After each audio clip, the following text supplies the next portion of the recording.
Halo guys, pulang dari Mantai dapat oleh-oleh. Nah, oleh-oleh kali ini dapat buah salak khas daerah Bali. Nah, kalau teman-teman di daerah Bali tentu tahu salak apa? Gula pasir.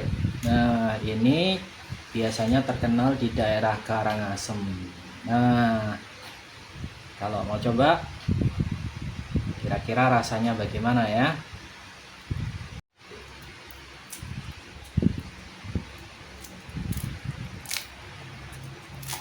Nah, kira-kira manis nggak ya rasanya? Sesuai namanya, gula pasir. Coba, yang besar dong. Ujungnya. Coba, ada gula pasirnya. Manis. Manis. Nah, ayo buruan, mumpung masih musim. See you.